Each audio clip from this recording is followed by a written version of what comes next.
So for those of you unaware, there is an American conservative political commentator by the name of Michael Knowles, and he works for the Daily Wire. Now, recently, about a month ago, he debated a medical student on the topic of abortion, which is not why I'm making the video today. Why I'm making the video right now is because they talk about transgender issues later in that debate, actually. And what I found very, very interesting is that many of the points and positions and arguments that Michael brings up in that section of the debate are very, very, very similar to the kinds of arguments and reasoning that I lay out in my latest transgender video. Now, I'm not trying to say he saw my video and took my arguments or anything. I think that would be very, very silly to do. But it is interesting to note that my video came out at least several weeks prior to the upload of his debate. So what I'm going to do is just show you a particular clip from that section of the debate where they talk about these transgender issues, and then I'm going to play a section from my video.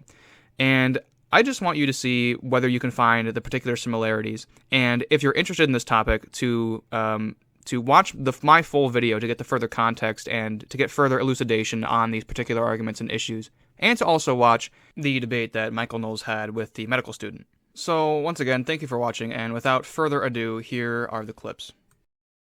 No. What are you? I believe that I'm a soul with a body. But you are the soul, and your body is just...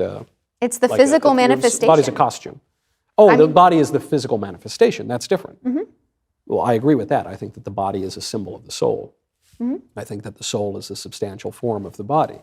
We agree on that. But then that means that the soul and the body are linked. Right, but they're not the same. But they're linked inextricably. If you agree, as we just said, that the body is actually a symbol of the soul, then you don't just go about trading out the body. The body is not something merely to be discarded. The body is, in fact, part of you. To say, I have a body, is an incoherent statement, according to what you've just agreed to. Because you would say, I am a body, and I am a soul, and I'm this, the technical term for it is hylomorphic being, that is body and soul inextricably linked on this earth. Right, but that doesn't mean that my mentality and my soul is accurately represented by the body that I present to the world. So if you find a discrepancy between your metaphysical perception of yourself and the physical representation, which you acknowledge is tied inextricably to your soul, why do you have to mutilate the body? Wouldn't it be a little easier just to change your mind and recognize that your perception of yourself is a little bit wrong? If you're a woman, I think you're very clearly a woman, and if you said one day, I'm a man, well, rather than my saying, oh, well, good, go chop your body up, shouldn't I just say, no, you're not, you're a woman, and you're just misperceiving yourself, and you need to, or misconceiving yourself, and you need to get your mind right.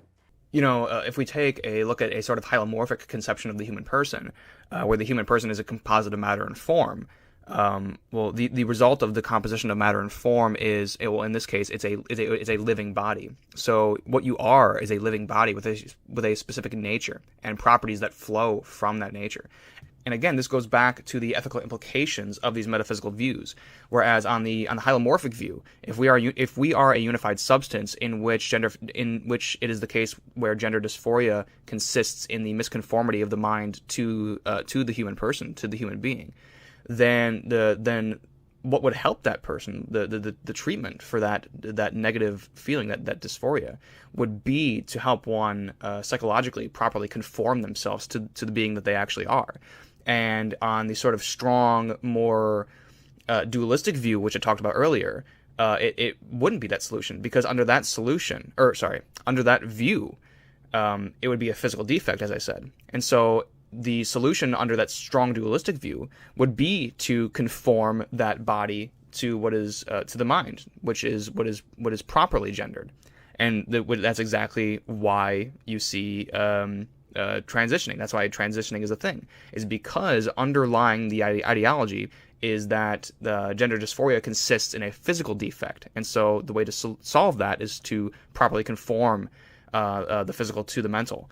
Whereas under a sort of hylomorphic view, which I think is obviously very defensible on its own, it would be the opposite. It would be to have the mind be properly conformed to the body, which is the substance of the being.